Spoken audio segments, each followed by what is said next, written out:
Hello, everyone. We're your hosts, Beth and Bridget Corns.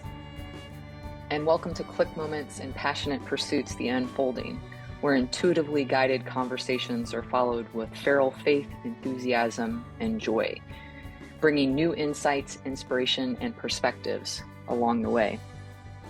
And here's today's topic. Do you ever wonder why you can manifest some things, but you can't manifest other things? I've wondered that a lot in my life. I've thought about this topic a lot with manifestation. It's like sometimes we can have 9 out of 10 areas of our life where everything that we're doing tends to just draw what we expect to happen to us. But then there's this one little area or a couple little areas that it seems like there's always, it's a little bit more difficult. It's a little bit more challenging. And so we're going to talk about that today, what might be going on, and riff on that to give you some considerations that can be applicable to your own life if you have any areas like that that maybe you're challenged with right now. Yeah, so heading into this conversation, I just had the beautiful privilege of witnessing an area that had been blocked for a friend of mine that I'd kind of been holding space around for, oh gosh, maybe even close to a year now. And something that she said really struck me today. She said that she had been pushing and obsessing and worrying about this area for so long. And every time she would apply for a new job, she would obsess over it and she would worry about it and she would stress over it. It was a money issue. And finally, this most recent position she applied for, when she applied for it, she said, "You know what, universe, this is out of my hands. I just got to surrender this time. I'm giving this one up to you." And it had been about over 2 months. It had been over 2 months since she applied for this position, and she finally got a call yesterday that she was being offered the position. And she said it really struck her that once she really, truly, completely surrendered to this, that was the time where it came through for her.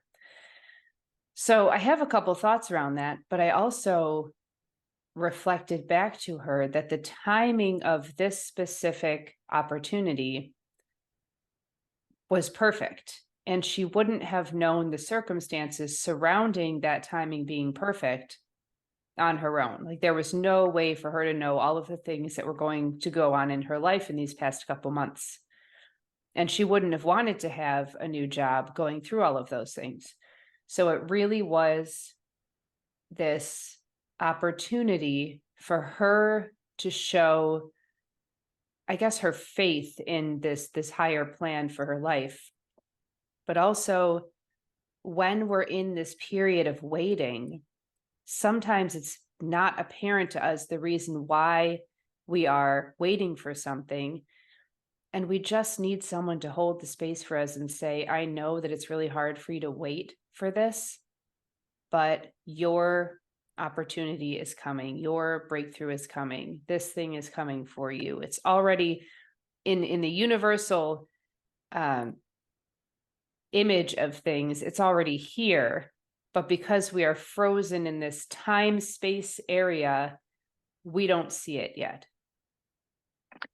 So you've mentioned a lot of things here. You've talked about timing, you've talked about surrender, you've talked about faith.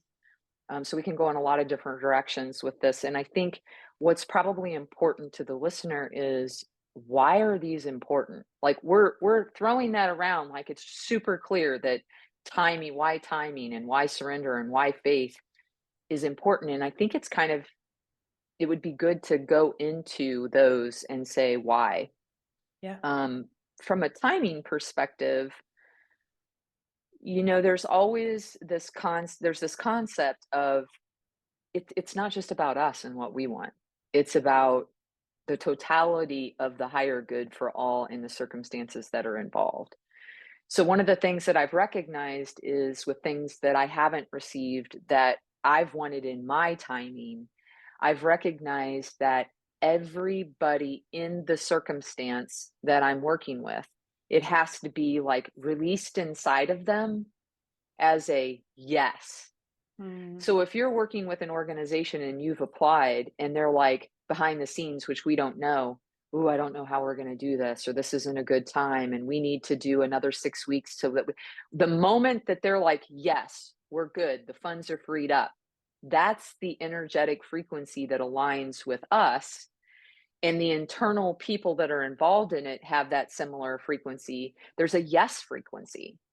And once that emphatic yes is in all parties involved, the timing is right, right? And so there's this, from my perspective, that's like, that's the piece that when we want something and it's not occurring, what we can rest assured is that when it's right, given the situation, it will happen. But it doesn't have to always do with when it's right for us. It's about when it's right for all the people involved. So the bigger it is, the more yeses we have to get for it to be a mm. yes.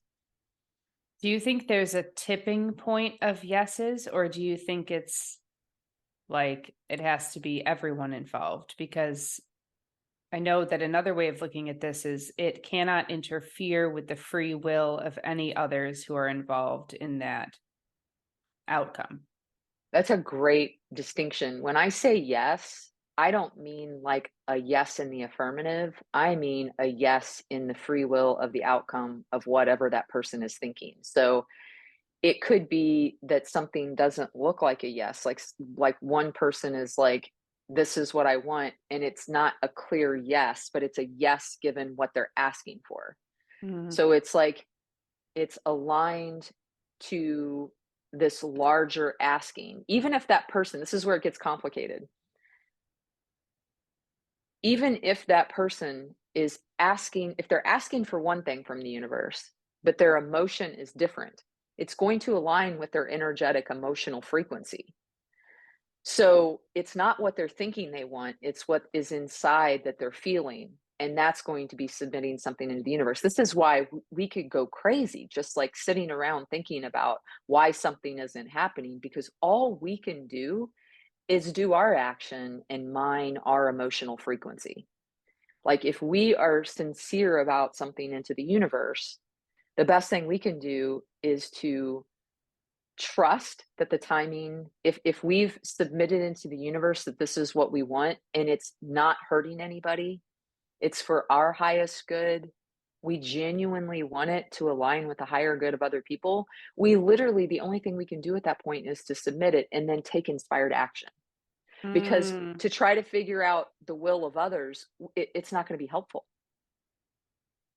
So it's like if we can just take our action, that's where the surrender comes in, because you're surrendering that this is outside my control. This is according to a greater good. I'm going to do my part and hold the positive expectancy and have the positive energetic vibration and the expectation. And then I'm going to have faith that when it's right, and if it's right, and if it's mine, it will come. And if it doesn't, it wasn't mine. That submission of if it wasn't, it's like what you and I talk about often, this or better. What if mm, there's something better for us and we're messing around with something that's here, and there's something here that the universe is like, I'm trying to give you this, just keep a positive expectancy. mm. You're asking Yeah. for this, but I'm trying to give you this. It actually matches your energetic frequency, but you think it's going to be this, but I'm not going according to your thoughts. I'm going according to your emotions, and your emotions are up here, but your thoughts are down here, and I'm going with this. Mm. I love that you said inspired action while I was writing out demonstrate faith. Mm, So I'm taking notes as you're talking, and I'm going, it strikes me that it isn't just about feeling it, it's also about demonstrating to the universe like our receptivity and our preparedness for what's coming. mm, So something that my friend had said was, it's not like you're taking a pile of leaves and throwing them up into the air and hoping that like the right thing's going to happen. Like that's a mess. That's not inspired action. She said a ball isn't going to start rolling on its own. You have to get it rolling. You get it rolling in the right direction, and the universe will meet you with and supply the rest of what's needed. But that inspired action is key.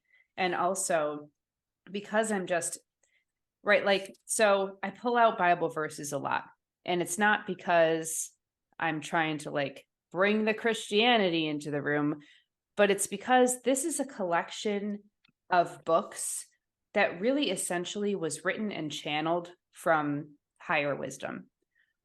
And so are, I think, almost all books, and especially religious type texts. But there's this passage in James that says, "For as the body without the spirit is dead, so faith without works is dead also." So our faith in something happening, our feeling about it is like creating a body, but our works towards that thing, that inspired action, is like imbuing a body with spirit. Like now it actually has life. Now there's life behind the feeling. And I just really love that image and that idea. Something that you just said, like when you talked about receptivity and a preparedness for what's coming, it reminded me of there's this one thing that I'm working on right now that is absolutely driving me batty. And I have all these other things that I'm working on that I want to work on that I can't work on because I'm working on this other thing that seems like a necessity given my situation. And because I'm working on this necessity, there's an undercurrent with this thing that I'm trying to move along. It keeps getting blocked. It keeps getting blocked. It keeps getting blocked, like in really ridiculous ways. Like the same of a 12-step process, one step is taking like 14 steps with no progress. And I'm sitting here wondering how much of that is the universe, like it is either me going, I don't really want this. I'm really trying, but I don't really want this. Or is it the universe going, you're going in the wrong direction? Hey, that thing you really want to do that brings you so much joy, yeah, that's it. Keep your path. Don't don't fail. Don't switch the mission. You're doing the right thing, right? But what happens is sometimes we don't see the fruit of our labor, and so we're working in this field, and we've been tending to this field, and there's expectancy, and there's belief, and there's all of these things. But then because of earthly timing, not universal timing, earthly timing, we get nervous. And we start saying, oh, I better work over in this field because the timing of this is off and I got to work in this field. And meanwhile, the universe is like, no, no, no, you were in the right field. You got that right. It's good. But you're messing around over here because of earthly, you know, responsibilities. So I wonder how much, like, this is an area that I've really given a lot of thought to lately. I feel kind of caught between two worlds. Um, I used to be firmly entrenched in this world. And now I recognize, like, it's not that I want to be completely untethered in the other world, because that's called death. I actually want to be here. But it's interesting how here it's the balance between how do I operate here in a way that is fully serving this higher purpose and this higher will, when there are still earthly responsibilities and things that we have. There are our own rules here that we have to govern. And I think this is why this topic is so important, is because when we're trying to fulfill what we believe our purpose is here, and we're balancing our universal responsibility and mission to our earthly requirements and expectations, just as a body and a mind, it sometimes rubs up against each other. Can I throw a theory out? Yes.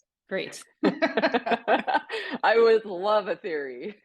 So this dissonance that you're talking about, theoretically, we created it. Like our higher selves were like, so we're going to go to this Earth University. We get to choose our course of study.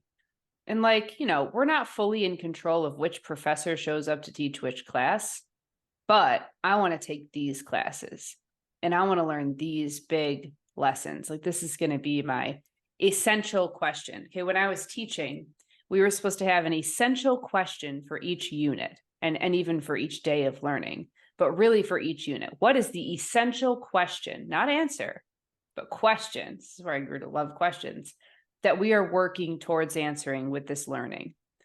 So we're up here planning all of these, like, I want to take these courses and these are my big essential questions I want to wrestle with.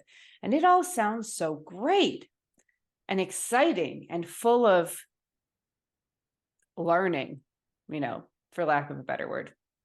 And then we get entrenched in it and we're in university and this professor sucks. And I don't like the way they're showing up to class. And who told me that I was going to have this homework that I had to do for this class? And this class sounded really exciting until I got in it. And now we're learning out of textbooks instead of doing experiential learning. And who planned this out? And kind of like railing against the course of study that we set for ourselves. And it just is like cosmically comical to me that we're here going, what is this? I didn't sign up for this. And yet we did. And yet we did. And you know what I say to that version of me? You're an asshole. I mean, I don't know why I have to make it so difficult. Like, okay, so maybe difficulty is just big missions. Exactly. And what I was going to say when you were saying, well, I'm over here and I'm working this thing and it feels like I'm off course and I keep running up against obstacles. Maybe we are like, we planned those obstacles. Like we're meant to drive through obstacles sometimes. Sometimes we're not. And sometimes we are. And who knows what the 2-year, 5-year, 10-year progress check is going to look like. But what if, let's just throw out an example. What if you're going to meet someone in 2 years who's going through the same process? And because you came out the other side of it, you can now encourage them and say, I know it feels hopeless. Like you're going nowhere, like no one is responsive and nothing is coming of this, but you can stick it out. You can stick it out. You can do it because it will come through for you. And maybe that's the purpose. Maybe, you get through it and you're like, well, I'm not going to use this anyway. But there's another purpose there. We can't see, like we're myopic.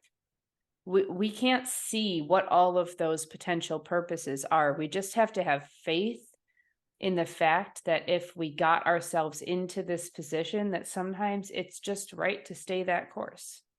Yeah. And I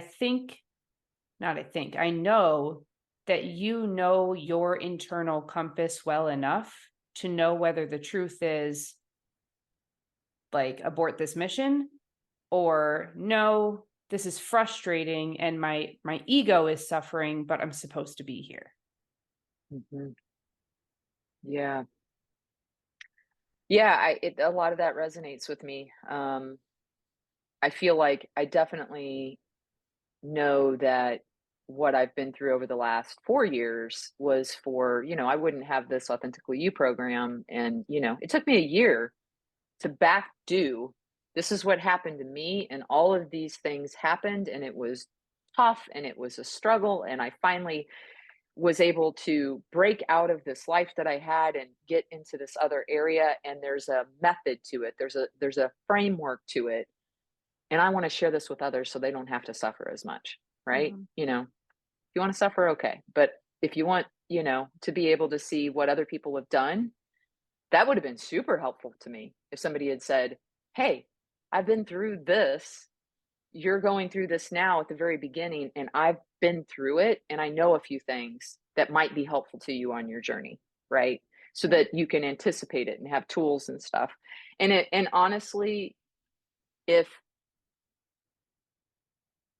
my ancestors, if God, if the universe, if my higher self said, "Would you do it again for how you're able to help people?" I would be like, "Yeah, totally." But at that time when it was starting, I would have it would have been nice to know that I was on a mission. Although I think we can always figure we are, because that's what this is all about, right? The Yeah. question is at this point is anytime, like you said, you find yourself in a space where you're like, is this, like, sometimes I think it's meant to have us switch directions. We are supposed to abort that mission and be like, skip this, man. You know, sometimes it's, I'm supposed to be cultivating patience and timing. And so I'm going to recognize there's only so much that I can do, and I'm going to do it in its own time, and I'm not going to get worked up about my time frame. Sometimes it's, nope, this is exactly what it is, and you're cultivating resiliency and determination and perseverance, you know? And no matter if you, like, when we think about cultivating perseverance, there's always obstacles. And they're not going to be obstacles that are like, oh, that was easy. I mean, there was a lot of things, hoops I had to jump through, but they were all easy.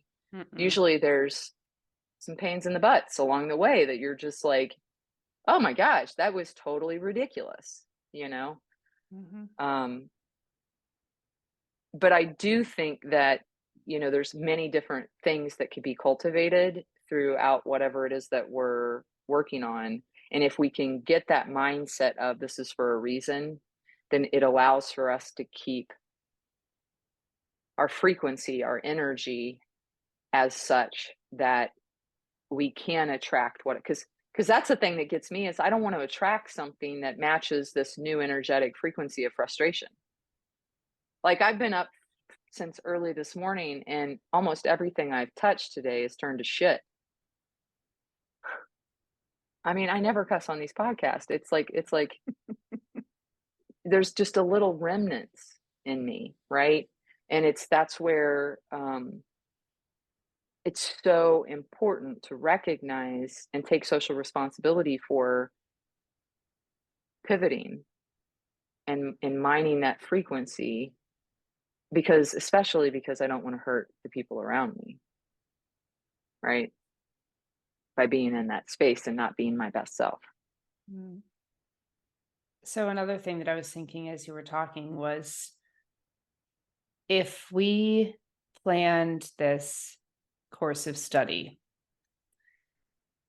I know that in college there was a course I was taking that I dropped because I just, the professor and I did not get along. I couldn't work with him. Couldn't do it. The course itself was fine. I just could not be in the same room with him for that sustained amount of time. So I dropped it.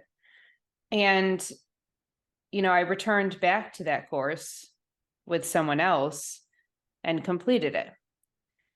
And I think that when we chart this course of learning, it's a really broad overview.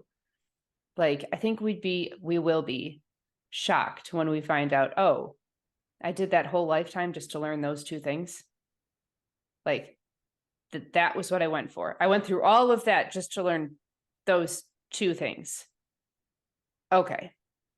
Even if you drop the class, the learning will still happen.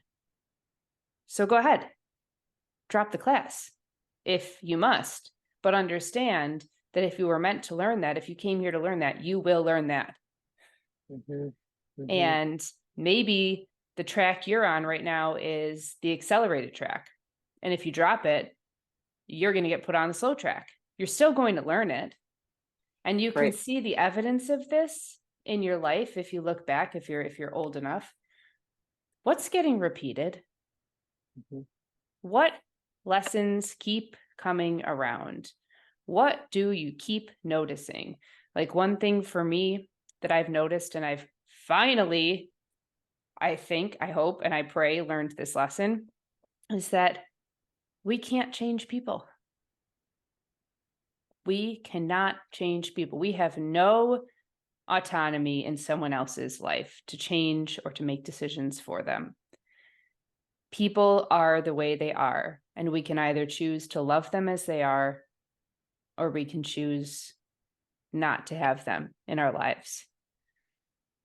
That was repeated for me so many times and I thought what I was going to have to do was just learn how to love people as they were and allow them to cause me misery because I was loving them as they were.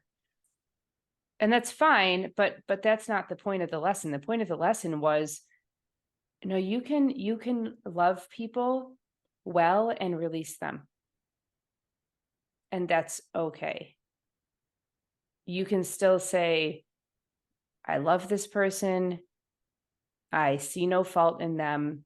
I understand that they are a soul that is bound into a body, and therefore they're constrained by they've only got so much to work with, and they're working with it.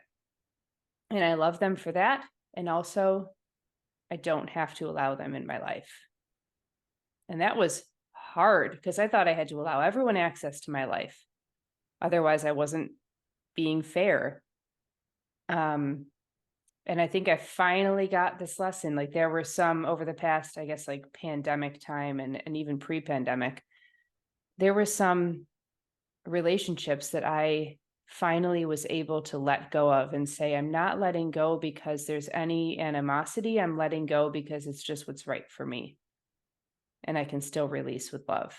That was a pattern. That was a lesson that got repeated and repeated and repeated and repeated until I finally got, oh, it doesn't have to look like this. It can look like this. And that lesson has really let go of me at this point. But it took decades. So I think for listeners that are wondering, like, you're talking about manifesting.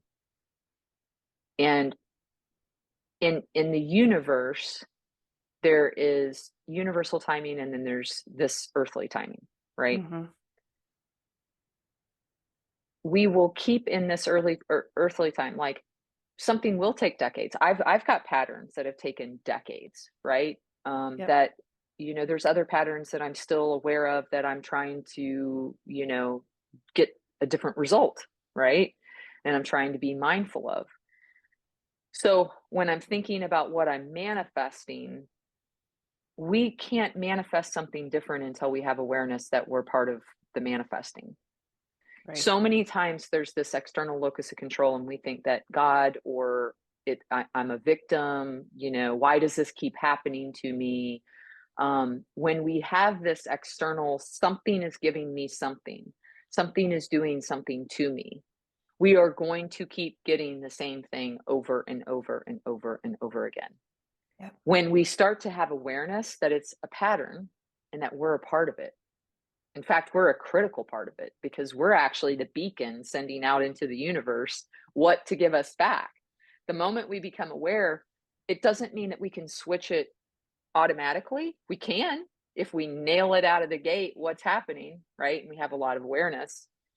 But oftentimes what happens is that awareness that, oh my gosh, like, I'm part of this. I'm part of attracting this back to me.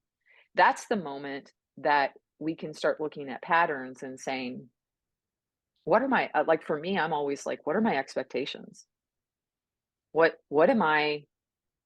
do I believe at this point? And sometimes if we believe something about a person or an event or organization or set of circumstances, and it's true, it just is true, and we can't generate a different emotional relationship to that, then we either keep receiving what we're receiving because we can't generate a different emotion, or we remove ourselves from it so that we can be fresh, clear, expansive, and we can enter into new relationships or organizations or events or circumstances that align with our expectations of who we are in this world and solicit from us emotions and energy that is what we want.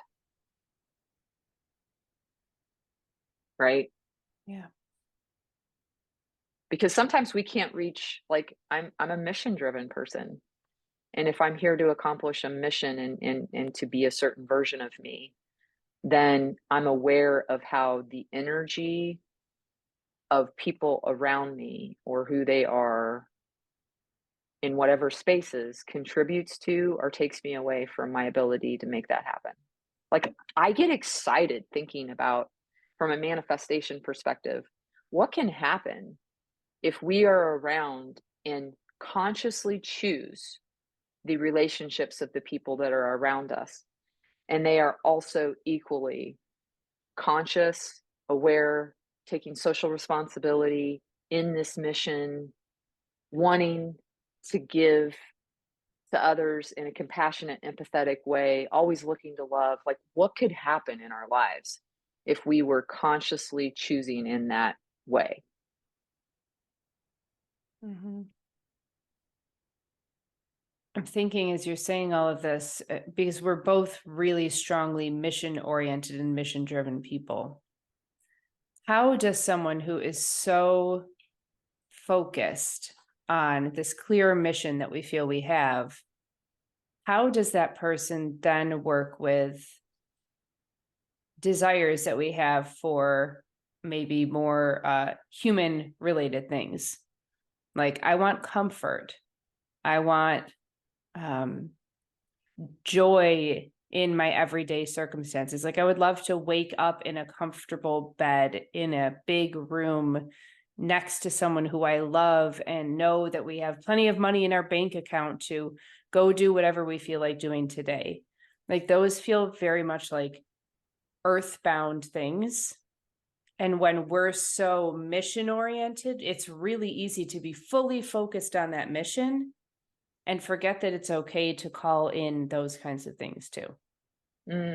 Yeah, that's a great observation. And I think for me, one of the things that I've really started to believe and learn is that we're here for a reason. We're not in the spirit world. We're here for a reason. And if part of the reason is to generate higher frequencies, like, I believe all, like, when I say, oh man, sometimes it's difficult because I have a big mission, I think we all have big missions. I think all of our missions include, to whatever that looks like for us, to find a way to live in love, peace, and joy at a minimum of whatever that mission looks like. So, we've talked before about those are energetic frequencies. Love is 500, and so you got to be 500 or above to be in those God frequencies, those higher frequencies.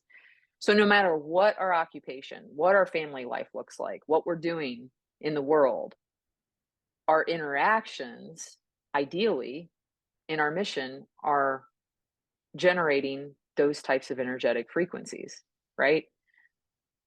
So everything that you just described, having comfort, waking up in a bed that feels safe, in an environment that feels safe, having somebody next to you that you love, spending your time with people that you love, like, all of these things are facilitating this higher frequency, which I believe is contributing to a collective higher frequency.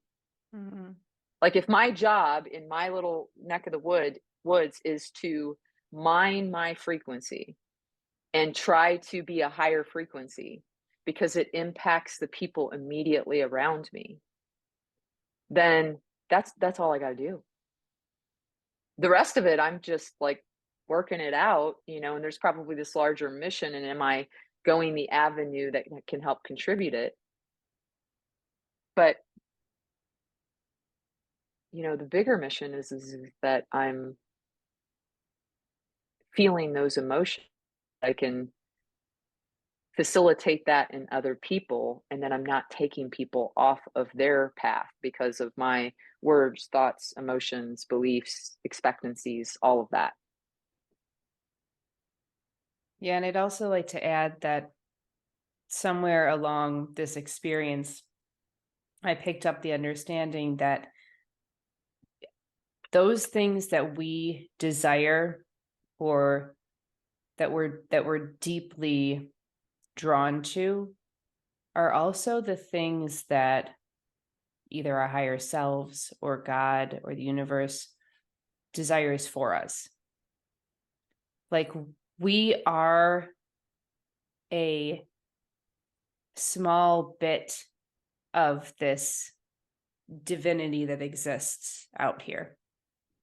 And if there's something that we are driven to want to bring about, even if it appears to just be for us, that's okay.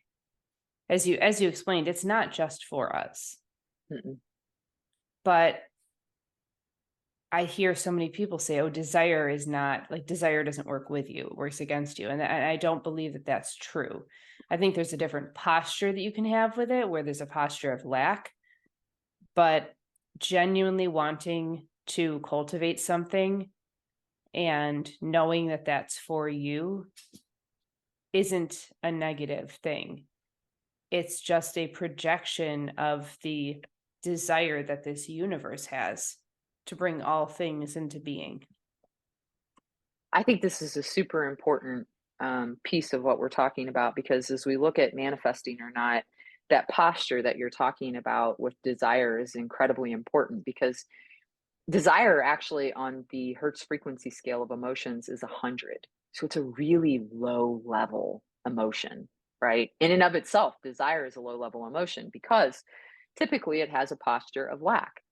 And when you lack something, you desire something that you don't have, and there's this sense in you that is not one of receiving or having or even expectancy. It's, I want something that I don't have, right? So I wonder if when you talk about a different posture with desire, if you're actually talking about, not if you're not talking about desire actually at all, and you're talking about something else that is a higher frequency, right? Mm-hmm. Like I'm wondering if it's not, I trust and I have faith in universal timing. There's an expectancy to it. That's not desire, because it's something that you already have. You sense that you already have it, which is a Mm-hmm. different frequency. It's anticipation, it's excitement. Oh, It's like this you is said, really interesting. it's like you said, preparation. It's like, don't forget what you were going to say. Yeah. In the law of attraction, one of the things that they talked about, and I remember this like 15 years ago, I remember hearing a woman on the, it was an Audible book, and she was talking about how she wanted a partner, but yet she had a car, and then she had all this crap in her garage. It was a 2-car garage. Mm. And so she decided to clean out the crap so that she could create space for another car.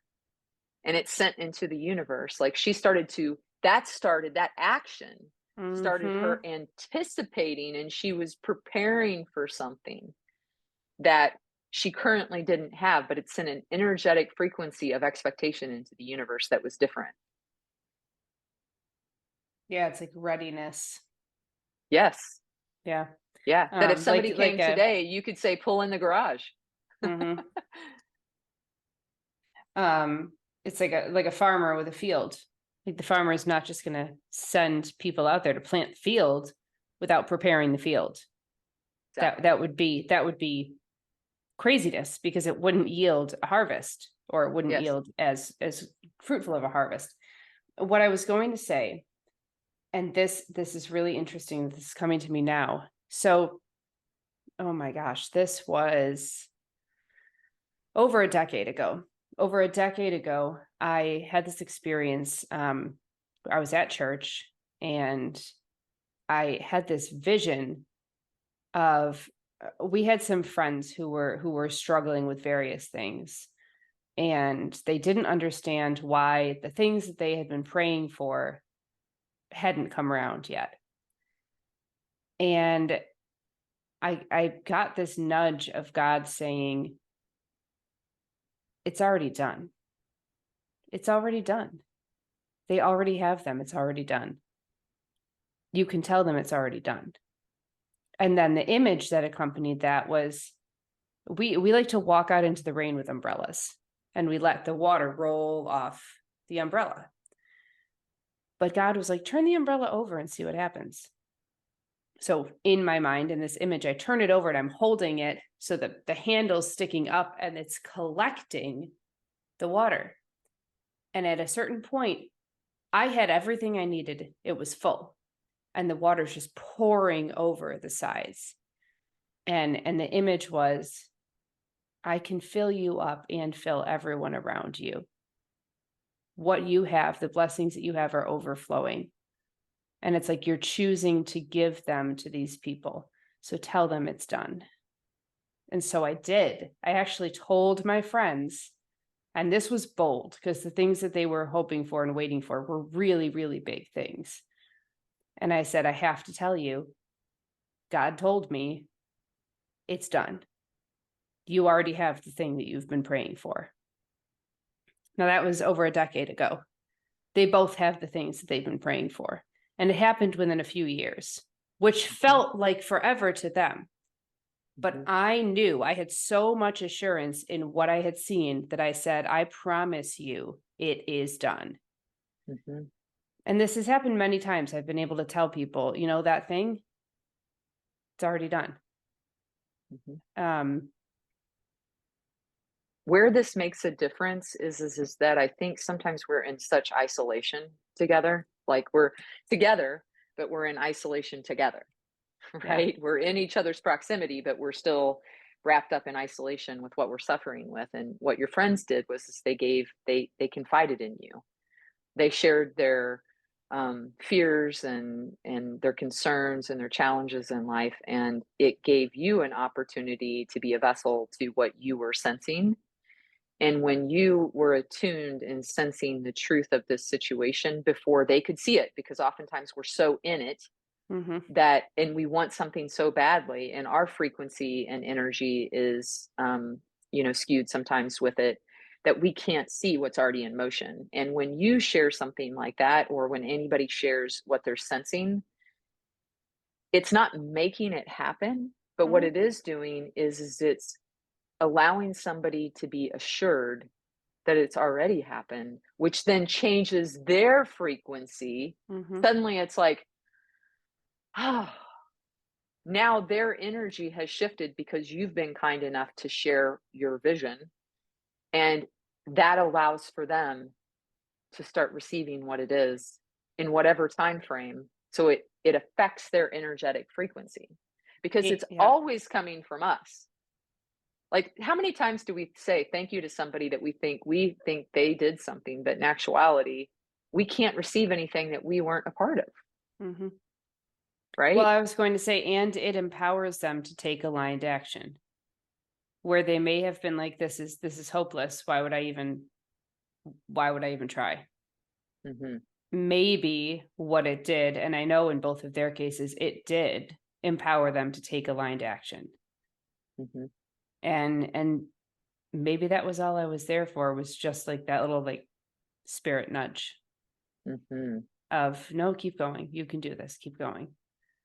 Right. Yeah, I like that. I think when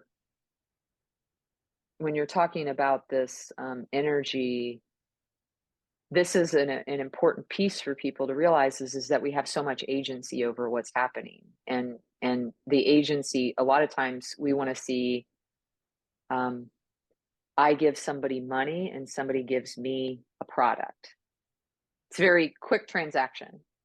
I click on this link and I get this information back. I scroll on Facebook or I scroll on something and something comes up for me. It's very immediate. And what's a challenge, I think, with the universe sometimes to us in a very instant gratification society is this that it's this invisible, non-connected result. And so we have no idea that the results that we're seeing were connected to this action, this belief system, this thought, this expectation that was held over time, that was submitted to the universe, that actually was forgotten about because they were just doing their own thing, minding their own business, experiencing joy, love, peace. And while they were doing that, because they just expected this thing to happen in its own typing, it's in. but it's so disconnected from all of the things that we can do to make it happen that we don't even give any kind of credence to all the steps that it took to make it happen. Because it's almost like we were in flow, it got inspired at some point, and it didn't really feel like effort. It didn't even feel as hard as handing over money and receiving something back. We don't even make that connection, you know? I want to use this example that you just gave to illustrate how this like universal principle functions. So we've all, most of us, I would say, if you have email or if you've been on any of the social media platforms, you know that things start popping up curiously. The more you search them, the more you talk about them. I mean, there are some questionable things that I see where I'm wondering, did they just get inside my brain? Because I don't think I was even talking about that, but I was thinking about it. It's like behavior prediction. That is also the way the universe serves up things for us. We think we're so brilliant with these models of ads and algorithms. What do you think the universe is running on? If not, it's energetic, it's algorithmic, we have this whole field of science, quantum physics, it's scientific, it's mathematical. We know that it operates in this way. It's algorithmic. So if the universe operates in the same way, then what are you speaking about? What are you looking up? What are you repeatedly allowing into your energetic field? And then what's coming from that? When I see targeted ads, I know, oh, yep, they got me. Mm-hmm. Go ahead. Yeah. Yeah. No, I think I just wanted to kind of summarize what I think I heard you say. So you're saying that in all of the things that we do, we know that when we get that targeted ad, we either know or we're starting to suspect that they're always listening, that every single, like, even if it's just a conversation that we're Yeah. having with somebody, Yeah. that I just had yesterday, I was talking to somebody and they texted me that same night and said, look at this post that I got. And it was a quote that was almost exactly like what we were talking about from an unknown source. And in my mind, I was like, unknown? Did your phone just go, did this company have some sort of algorithm that says, listen for this AI, listen for this scope of responses, plug in the exact words, put unknown, and bam, now I have business, right? So what I'm hearing you say is just as sophisticated as AI and all of this software that's listening always is, and how we know or are beginning to know that this is very pointed and intentional, that the universe, because of quantum physics and the way that the universe is formulated and the way that it's constructed, it's precise. Whereas this stuff is, if this company uses it, then this is what they're going to get as a result. Mm-hmm. And if this company doesn't, this is their results. The universe is exact. Yeah. It's no matter who you are, what's your socioeconomic background, what's your age, what's your culture, anything. Yep. It is precisely wired in a way that if this, then that.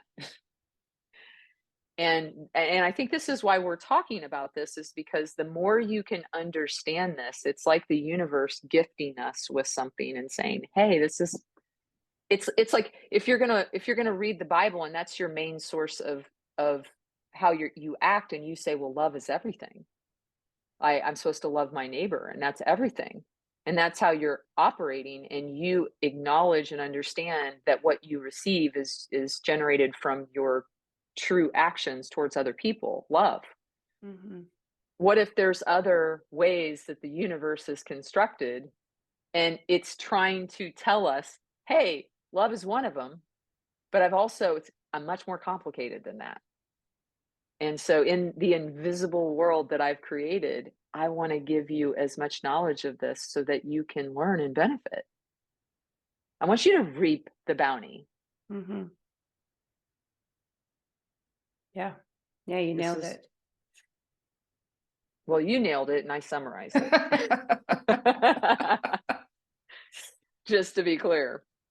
But I want to, before we wrap up, I do want to talk lastly about, unless you have something to add, about the submission piece. Mm. I think this submission and surrender and faith, are they synonyms? Are they, like, with the surrender, submission, and faith concept is something that, if we're manifesting directly related to what we're putting out, how does this posture of submission, surrender, and faith factor into that, and making sure that we kind of, connect that? So here's how I see it. The woman who cleaned out her garage, that was an act of submission. Submission, surrender, and faith are all acts of creating space, of Mm. holding space, of welcoming emptiness. And when we welcome emptiness, then we show what's coming, that there is space and room for it to flow in. That's it. It's just like Mic drop. pouring out a cup, saying, okay, it's empty. Now it can be filled. And I'm not going to fill it this time. I'm going to trust that what I submitted out there is going to fill it. Yeah, that's a great point, that we can't be filled up if we're already filled up. Right. Yeah. So it's that emptying and anticipation and expectancy, and then just saying, well, I'm doing everything I can do. I put it out there. I'm creating the energetic frequency. I've given that. I love how you said creating space, uh, welcoming emptiness. That's beautiful. Like, I think that's a really important posture. We're such a fill me up, fill me up, fill me up, more, Mm. more, more, more, more society, that emptiness can be a very uncomfortable feeling and stance, right? Emptiness can be a very uncomfortable stance. However, if we understand that we don't stay empty and we're always filled back up, then we can trust that what we are filled up with is going to be, if it's from the divine, then it's going to be, whew, it's going to be or better, Yeah. Yeah. you know? Yeah. And just making space for that and saying, I trust, is all it takes to bring about that or better.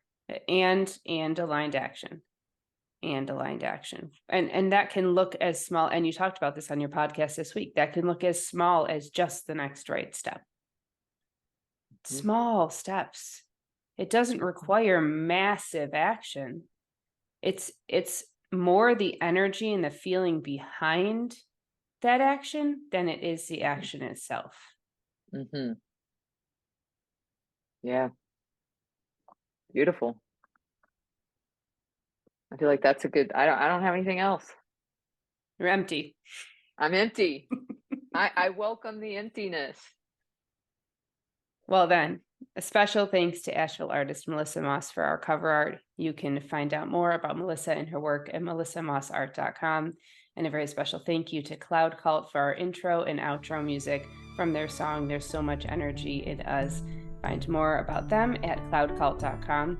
And of course, to our listeners, we appreciate you. We send you peace, light, and love.